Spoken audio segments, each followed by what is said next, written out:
What's up, YouTube? Got another problem. I hardly ever work on this S2K. It's probably one of the cars that give me the least problems. But my starter's starting to act up. When I go to crank the car, it sounds like it's scraping the flywheel. So it's best to get those starters out of there before you be needing the flywheel. It's easier to change the starter than it is to change the flywheel. So I'm gonna get this starter out of here. I want to show y'all the steps to get it out of here. These S2000s to get to the starter is not easy. But I'm gonna try to show you best way possible to remove it. I already got started because I don't know, man, I be eager to get this stuff over with. My days off, I just want to chill, but I gotta work on cars. But once you remove the intake system, which is easy, just get the coupling from here, and you know it's one that go in the box right here. I got an aftermarket intake, so it's different. Where'd that thing go? Oh, cold air intake. That's the bottom half of it. The top half I took off.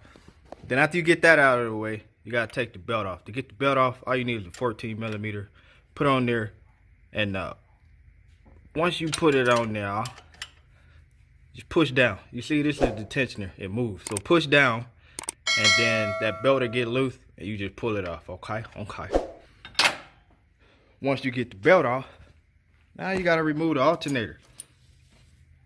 The alternator, before you do that, take off the negative of the battery. I'm sorry, as you can see that one right there, I took it off. Take off the negative. And back here, you got this this connector right here. It's a squeeze pull connector. See that tab on top? You just squeeze it, pull it off. And then you got the power. I don't even know if you can see that. There we go. This bad boy right there. To get that off, just pull back this rubber piece, and it's a 12mm nut. Just unloosen that that nut with a 12mm, and pull all that stuff out of the way. Get it out of the way. And then up here you got 14mm. You got one up down, and then you got one down.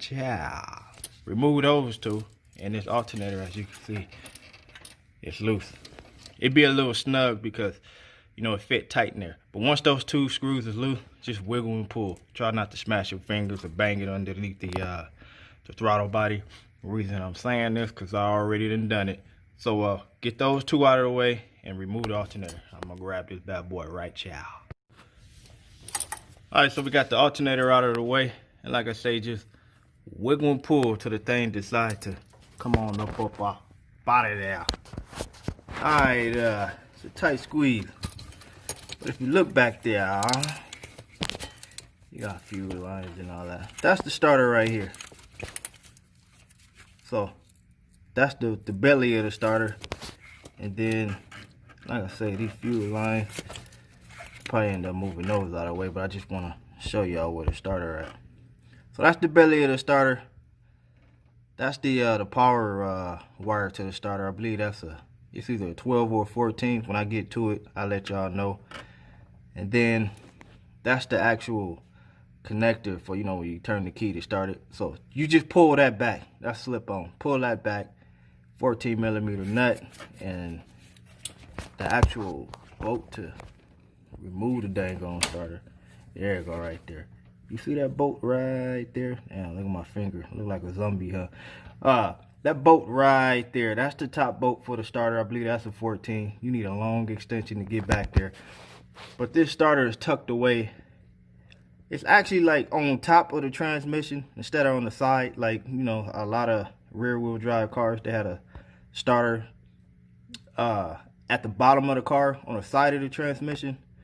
Well, for some reason, this damn thing, it looked like it's on top of the transmission. But you know, Honda, you usually do stuff the way I like it, but on this S2000, I don't know what the hell y'all think.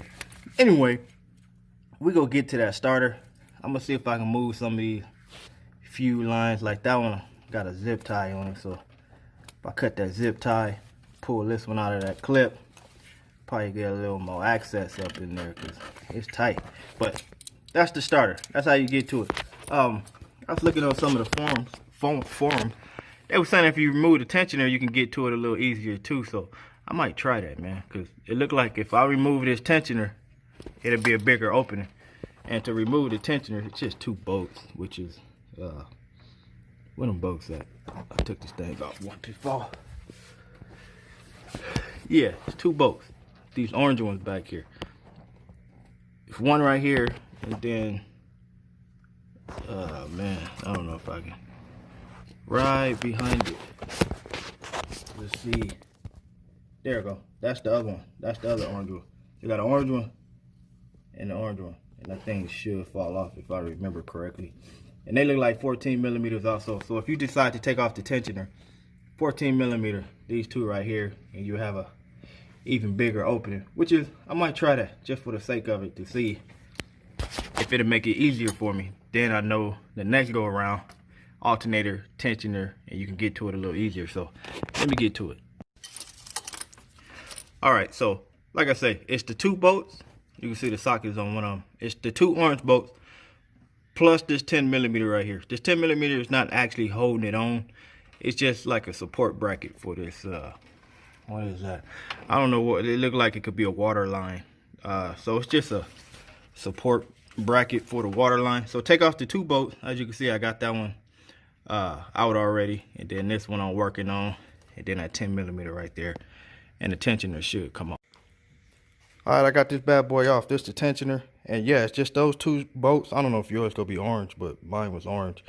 It's just those 2, and then the 10 millimeter in the front, and you got one real long bolt and then a shorter bolt, so it'll be kind of hard to get those crossed, because obviously this short one won't even fit. It won't even make it all the way through over here. So, you know, 2 bolt, 10 millimeter. Take this bad boy off, and then let's see what kind of opening we got now. So now, yeah, it's still a bird's nest in here, but you can see it better. So you can see what I was talking about right there. Actually, that screw right there, leave that thing alone. That's not the one I was looking for. You do not have to unloosen that, so I made a mistake. The one you gotta take off is behind the rubber cap. Try to take it off right now. Yeah, there you go. That's the one you have to take off for the power wire. So it'll be that one. Where'd that bolt go? Yeah, there it is back there. The one way in the back right here. You gotta unloosen that one. And then the other one, you're gonna have to get from underneath. That's why I raised the car. But once I remove this wire right here, it's actually, come on, focus. Yeah, it's actually a bolt right behind that wire. At least it should be. Did it fall out? Maybe that's why my starter acting crazy. But I'm gonna move these wires and make sure that bolt is still in there. Cause if the bolt fell out, then the starter might get loose and it ain't aligned right. Maybe that's why it's scraping my dang flywheel. So let me get this stuff out of the way and disconnect this. So like I said, you might have to do some rearranging because you got a lot of, these are fuel lines, you got electric lines. This one go to the alternator. So we can kind of move that to the side a little bit, tuck it out of the way. Okay, it popped back. But anyway, move stuff out of the way to make it easier for yourself. I'm gonna try to move this fuel line over, because like I said, it's a zip tie right here holding it, and then just pull it from this little holder right here. And see if I can get up in this bad boy. But let me see what I can do. I'll be back right. All right, so you can get a better view of the starter. I took off the power wire from the top. That was a 12 millimeter, not a 14, 12 millimeter. And then the little female spade, you can kind of, what is it at? That's it right there to the, I can't even reach. Here it is right here. This part that I'm wiggling, that just went in there like that. So you just pull it out. It slipped off and on, in and out. And then the bottom screw, once I remove that wire, is down there. So it is in there, and it does look tight. I say you have to get it from the bottom, but it looks like with a long extension, you can get it from the top also. So you got that orange screw down there, and the one up here right here, and that'll loosen the starter. And but you have to pull it out from the bottom. It will not come out from the top. So I'll show you that process also. But let's take these two out. 14 millimeter, the one at the top and the orange one at the bottom. Alright, just want to show y'all how I got all up in there. So I got extensions galore. That's what, two. I don't have a lot of long ones. I got two long ones, probably like 4 to 6 inches. Then I got the two regular ones, short ones in the back. But that bolt, oh, let me, one more thing while it's right there. This green sensor right here, as you can see, it look new. I changed it before. My phone keep focusing on my finger, but that green sensor right there, that's the knock sensor. While you trying to get that bolt out and doing whatever you got to do back there, do not break that sensor. Knock sensors are real gentle and they break easy. So try not to bump up against it or hit it with anything, because it will break. Like I say, I already replaced it before. I was trying to fix a water leak, and I had to take these same steps to fix that water leak that was off in the back, and I ended up breaking that sensor. Like, you would break it and damn near not even know it. It's off in the back and it's real fragile. So just stand clear of that green sensor right there. But anyway, as you can see, I got on the boat. That boat is on there tight. It's a starter boat. They usually be on tight. When I did, it's always good to have leverage. Get you a pipe, whatever you have that'll fit on the handle of a ratchet, and use it as leverage to break boats loose. It worked wonders. So what I did was use that copper pipe right there as leverage. I broke the boat loose already. As you can see, the boat is broke loose. But I'm small. I actually stood up in the engine bay and kind of, you know, pried down on it, and it came off fairly easy. But I just wanted to show you, if you can't get that boat loose with a ratchet, because when you add all these extensions, the torque that you're using is lessened because of the extension. It actually decreased the power. It's like when you got an engine and you're trying to get it to the rear wheels, all that power that the engine put out, how can I say, the transmission, drive shaft, rear end, it takes away from the torque of the engine. And by the time you get to the rear wheels, if you have 400, you ain't got 400 no more. So when you put all these extensions on these ratchets and you prying on it, all the pressure that you putting on this ratchet isn't getting to that boat because of all these extensions. So it might be hard for you to bust that boat loose. Get you a little leverage and it helps out a lot. So let me get that top bolt off and that bottom bolt off. If I can get that bottom one, I'll let you know. Another little trick I want to show you. You know that bolt is way back up in there, and when you try to pull it out, I don't know what kind of sockets you have. You know, I got some cheap ones. So when I pull back, the socket will come back, but it'll leave the boat. And you don't want to drop the bolt. It fall on top of the transmission. You never see it again or something like that. So a trick you can do is use plastic. Put you some plastic up in there. I'm trying to do it with one finger. Just shove you some plastic up in there. What that do, it gonna take away that slack. And when you push this socket over that bolt, because of the plastic that's in there, it's gonna grab it tight. So when you get finished unloosening that bolt, it's gonna be stuck inside this socket, and you'll be able to pull it all the way out without dropping it. So that's all you gotta do to maintain that boat, unless you got sockets, magnetic sockets or tight fitting sockets. I don't know, I don't have them. My sockets are whack, so I can't do it with one finger. But just put some plastic in there, put it over the boat, finish loosening it, and when you pull out, it should stand there with it. It should stand there with it. You see that, boy? Got that boat, came out with it because I had the plastic on it. It's shoved up in there tight, and when you pull out, everything come with it. See that, boy? So yeah, now I'm gonna do the bottom one and use the same method. The bottom one, you might get lucky. If you drop it, it'll hit the ground because it's closer to the ground. But I would use the same method to pull this bad boy out. Alright, so this is the bolt from the bottom. And as you can see, mine's a little smooth, which ain't good, man. You don't want to strip the bolt. But I'm gonna see if I have one just like it. If not, I'm gonna have to put it back. But I got both of the bolts out. And now it's time for the hard part. Alright, we got both of the bolts out. The starter is ready to be removed. But I'm gonna show you the hard part. I gotta tell you, you can only get it from the bottom. You gotta try to get that starter through this stuff, man. This is a fuel line. I don't want to loosen that, man. Let's see how I can squeeze this starter through this hole right here. Something fell in my eye. Wear safety glasses. You won't be having dirt falling in your eye like me. But ow, my eye. Yeah, we got to try to get that starter through all this rubbish right here. So that's the starter right there. Up top right there. Got a ground cable right here. As you can see, I had a coolant leak. That's why it's all green. But that starter got to come through this little hole, because there ain't no room for it to come through the top.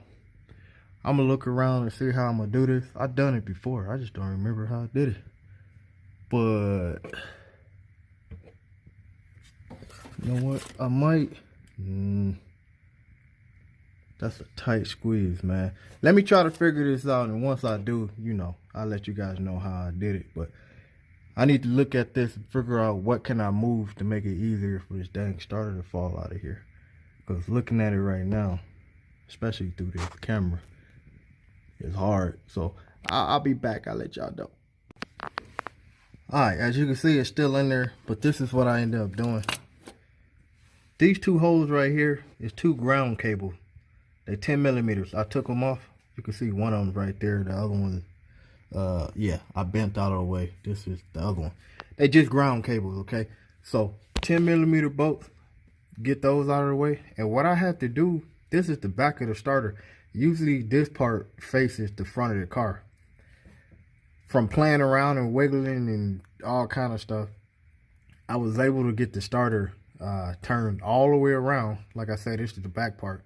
It don't go towards the transmission. So I turned it around and I was able to squeeze it in between this fuel line, and it's another line tucked up top. I had to kind of get it around, kind of squeezed it around. But so far, this is close as I got, and it looked like if I just keep wiggling and pulling, it should fall out, y'all. So let me make sure this worked before I tell y'all to do it this way. But so far, this is the closest I got it to me by turning it all the way around and squeezing it between the fuel line and then, you know, the body of the transmission. And this right here is actually the motor mount bracket. So it looked like it's about ready to fall out, but let me get this thing out of here before I start celebrating. Check that out. I got it out. So yeah, turn it backward and you'll be able to squeeze the butt end out and then the front end. So that's what I did. I turned it backwards, and hopefully I don't drop this on my face. I took it out backwards like this. So that was the best thing for me. I don't know how, you know, we all had the same cars, you know, the S2000, but sometimes what worked for me might not work for you. But I turned mine all the way around and took it out butt end first. And it worked for me. And I want to show you something. I know why the damn thing was making all that noise. Look at that. The whole front piece is broke. Where you think all that metal is at? It's in there. Somewhere between that flywheel and this transmission, all this metal broke off. And even this shaft, like, major play in there, man. Look at this bull crap right here. So this starter was still starting the car, but this damn thing was making all kind of noise when you try to start the car, and now I know why. Look at that. Oh wow. And I was looking. If you look right here, oh, you can see my flywheel is shiny too. Hopefully the flywheel is still cool, but that's a chunk of metal from that damn starter that didn't fail and is lodged in between this opening. But if you look in that crack, those shiny, that's the teeth of the starter. So I don't know, man, that look kind of, I don't like that. But I'm gonna put another starter on it, and hopefully all this noise go away. But like I say, that metal is still in there somewhere, and that's a lot of damn metal that done broke off. Ah, boy. So like I said, the car would start. It just made noise when you did start it while you're cranking on the you know, cranking the starter. It was making noise. But Now I see why. Let me get the other starter, put it on, put this bad boy back together, and hopefully my problem is solved, even though I got all that metal in there. But I ain't finna drop no transmission, man. So it is what it is. This is a comparison of the two starters. I already had another S2000 starter that I know that works, so I'm gonna throw that on there. But just look at the difference. This one, look at that big opening shaft play. This one just has the opening for, you know, when the shaft kick out to touch the flywheel. That whole cone shape right here on this one is missing. You see that? Man. Oh boy. This starter is actually shorter too, so this one's longer. It might be a little harder to put this one on, so whatever. We go get it in there though. We go get it in there. But I just wanted to show y'all the damage that this one has taken for some odd reason. I don't know why the hell that happened, but you can see the difference between the two. So let me get this thing in there. All right, so I'm putting it in the same way I took it out. That's a proven way to do it. So it's just a reversal. The way you took it out, you should be able to put it back in the exact same way. So just to show you, that's the one that I'm putting in. The broken one is over there, so you can see. That's the broken one. So this one went in there the exact same way, even though it's longer. So get that in there past this fuel line, and then you gotta spin it and get it to line up with the transmission. So let's do that. I got that starter in there. As you can see, it's all lined up. That's where that lower bolt go, lined up to the hole. But it wasn't that hard. All you have to do is loosen those two grounds, turn the starter around, and wiggle it through this opening right here between this fuel line and this opening in this section right here. So it actually wasn't that bad. I got it up in there. All I gotta do is put the bolts in there and tighten them. I'm gonna see if I can find another bolt. I don't think I have another one, but cause that lower bolt look a little shady. But I'm glad it's at the bottom, not the top, just in case it give me problems later on. It's easy to get to from the bottom. So let me get this thing back together, fire this thing up so I can enjoy my day off, man. Man, that looks scary up in there, huh? There's stuff everywhere. Anyway, got everything hooked back up. Got the connection in over there. Got the bolt in right there, that 12 millimeter. But remember that one thing I told y'all don't do, steer away from? Don't do it. Guess what I done did? It ain't one thing, it's another. Look at that. Look at that. I broke the damn knock sensor. I was telling y'all don't do it, and I did it. These knock sensors are fragile as hell, man. I don't understand what they made out of, but you gotta steer clear from them. Knock sensor broke. It won't keep your car from running. You just have a check engine light, and then, you know, when you do decide to fix it, you gotta come back in here, at least take off the alternator to get to it. That's the sensor down there, the green piece, like I was saying earlier, the green right there. You see the green? Well, that's the butt of the sensor, and the connector is still connected to it. So yeah, it's broke, but whatever, man. O'Reilly AutoZone, they got them, but they're not cheap. Them damn things is $80 to $100. I'm debating if I'm gonna fix it right now. Like I say, you get a check engine light, but your car still run. I gotta go to work. I've been spending a lot of money this week, so I'll figure it out. But I need to figure it out before I start putting the alternator and that tensioner back on. But it's all back together. Everything is just reversal of what you did in the beginning. So put the tensioner back on, alternator back on, belt back on, intake back on. Hook up the electrical connections for the alternator, and put your negative back together. Fire this wreck up, make sure it works, and that's it. So hopefully the steps that I showed y'all make it a little easier for you if you want to get this starter removed. But like and subscribe, that's all I ask. I try to do things to make it easier for the viewers, and all I ask is to subscribe and like. But like always, I catch y'all in the next video. I'm always doing something. So peace, God bless. This ain't over.